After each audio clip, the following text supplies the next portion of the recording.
As primeiras impressões que eu quero trazer para você sobre um inversor fotovoltaico são as seguintes.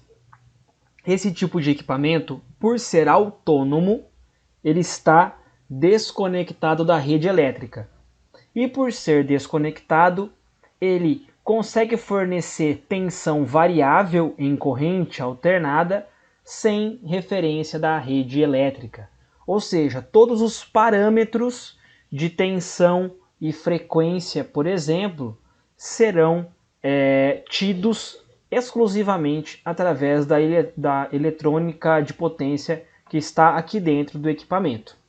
Tá bom? Então você vai configurá-lo através de uma entrada USB aqui, por exemplo, os mais modernos, né? Você consegue configurar os parâmetros que você quer adotar na saída do inversor e esse inversor vai trabalhar sem nenhuma referência da rede elétrica de distribuição de energia, tá?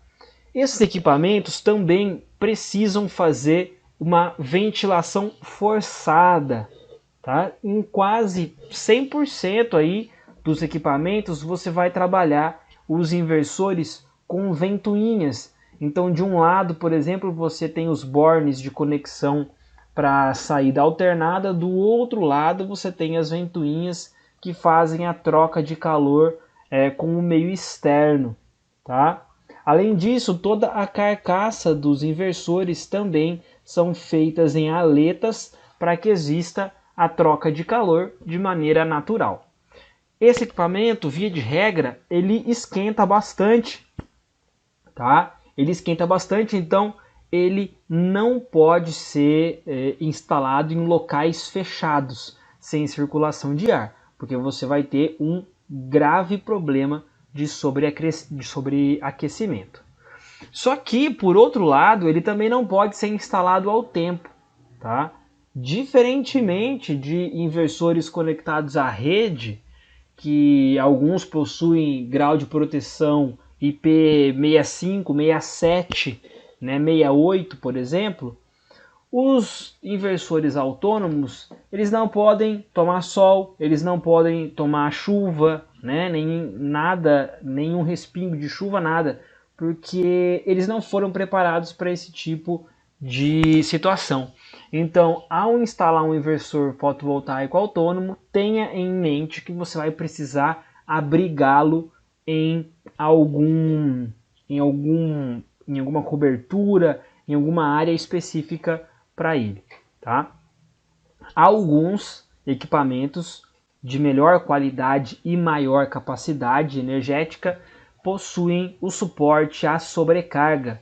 Isso significa, por exemplo, que se você precisar ligar um motor elétrico, né, uma geladeira, por exemplo, você vai conseguir fazer isso com alguns equipamentos.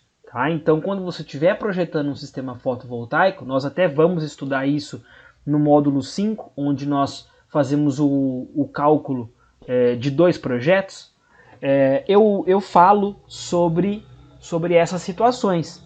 Tá? Então, assim, existem equipamentos que não têm suporte à sobrecarga e por isso eles não podem ser usados com equipamentos que trabalham com surtos de energia. Esses equipamentos também geralmente têm proteções internas, então contra a sobrecorrente, contra a sobretensão, né, algum surto momentâneo aí que pode causar algum problema ao conjunto. Os mais modernos, eles têm a capacidade até mesmo de se desconectar tanto da carga quanto da fonte de energia em situações aí de instabilidade. E por fim, também os mais modernos já tem o controle de fator harmônico, tá? Oriundo da conversão CC-CA. Então, quanto maior for a qualidade dessa conversão, menor será as componentes harmônicas, que nós, na elétrica, nós dizemos que as ondas, né, harmônicas, elas são as sujeiras da rede elétrica de corrente alternada. Tudo bem? Agora nós vamos falar um pouco sobre os tipos de inversores. Nós temos aqui os inversores que têm a capacidade de fornecer tensão em corrente alternada, tá? Através de uma onda quadrada, através de uma onda modificada e através de uma onda senoidal pura, tá? Bom, em nível de qualidade, nós temos aqui o inversor de mais baixa qualidade, que simula grosseiramente uma onda alternada, uma onda senoidal alternada, ok? Tá, ó, então eu tenho tensão sob corrente alternada. Depois, numa qualidade um pouco melhor, eu tenho a onda modificada, então ela vai fazendo pequenos degraus para simular uma onda senoidal. E aí, por fim, com a mais alta qualidade, eu tenho as ondas senoidais. Se nós fizermos uma comparação em relação ao controle do fator harmônico, essa aqui, que é a senoidal pura, tem muito menos componente harmônico do que essa aqui, por exemplo, que é uma onda quadrada. Por outro lado, claro, quanto maior a qualidade no fornecimento de energia, mais caro o equipamento fica.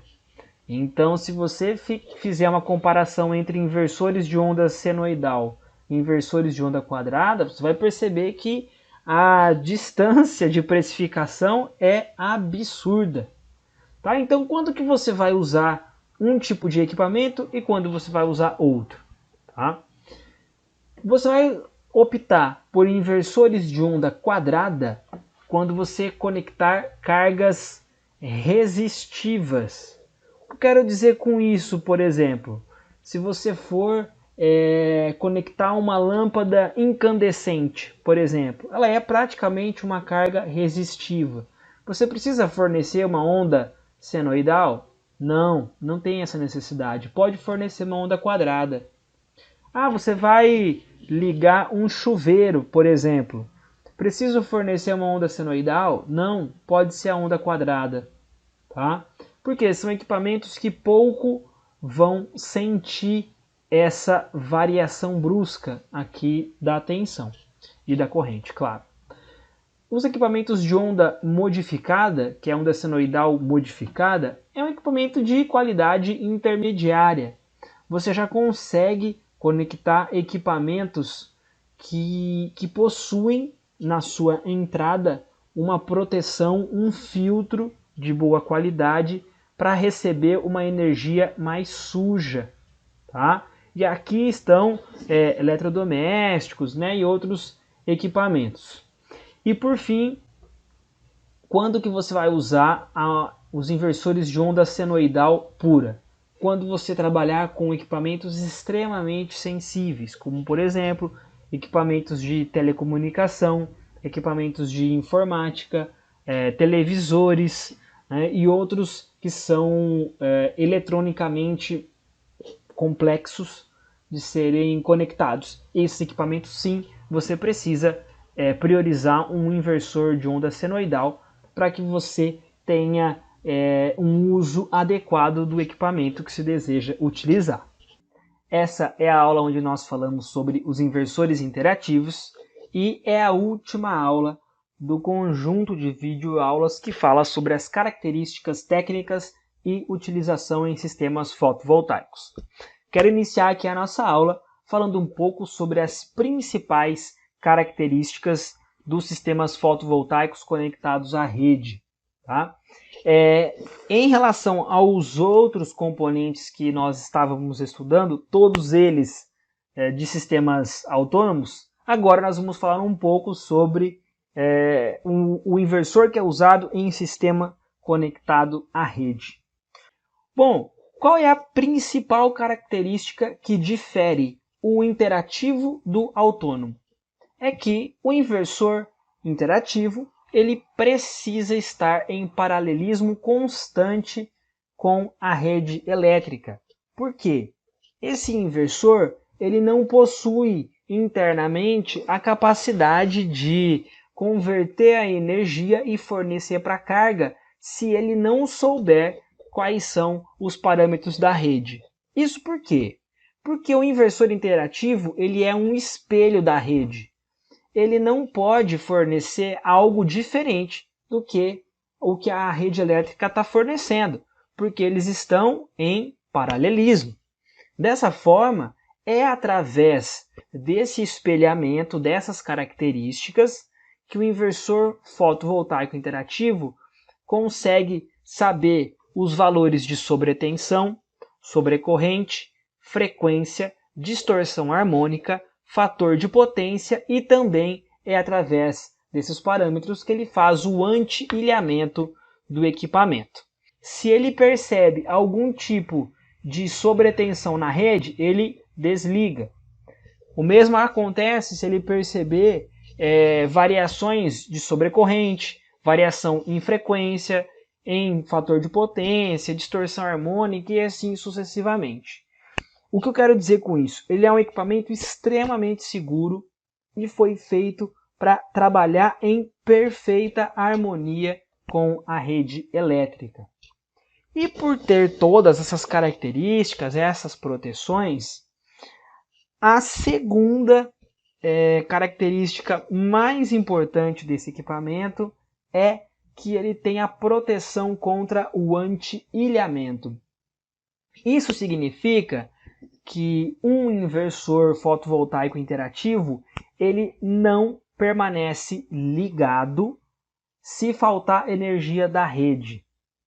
Então, Lucas, mas se eu tiver um inversor conectado à rede e ele estiver gerando energia lá próximo do meio-dia, céu aberto, geração excelente, e faltar energia na rede de distribuição lá da minha casa, o meu fotovoltaico interativo ele não vai fornecer energia para mim? Ele não vai servir de backup? E a resposta é não, ele não vai. Tá? O inversor interativo só gera energia quando existe energia na rede elétrica, por conta do paralelismo permanente. Então, se faltar energia na rede, falta energia no inversor e ele se desconecta, certo? Bom, esses equipamentos eles também possuem, em algumas ocasiões, proteções em corrente alternada e em corrente contínua. Então, o equipamento já vem dotado, por exemplo, de chave seccionadora, de fusível e de DPS, que são os dispositivos de proteção contra surto. Essas proteções, quando intrínsecas, elas precisam estar informadas nos manuais dos inversores para que no momento do projeto você saiba dessas características construtivas e possa aí fazer o melhor projeto elétrico possível de ser aplicado no local desejado. Esses inversores também eles fazem um monitoramento constante da energia a qual ele está convertendo, tanto do lado de corrente contínua, tanto do lado de corrente alternada. Via de regra, eles possuem um display que você consegue acompanhar a energia que está entrando no inversor, a oriunda dos módulos fotovoltaicos, então tensão, corrente, potência, energia que foi produzida. Você também consegue verificar todos esses parâmetros aqui que eu comentei do lado de corrente alternada e você também fica sabendo se o inversor apresentou algum alerta, alguma falha ou até um problema grave, tá bom? Esses equipamentos também, por terem um monitoramento constante, via de regra, eles possuem interface, conexão com a internet através de uma interface de monitoramento. Os maiores fabricantes hoje em dia possuem monitoramento tanto via aplicativo quanto via site, através da web. E aí você consegue então acessar o portal lá do fabricante, colocar o seu login e senha e pronto. Você está dentro do seu inversor, monitorando ele em tempo real.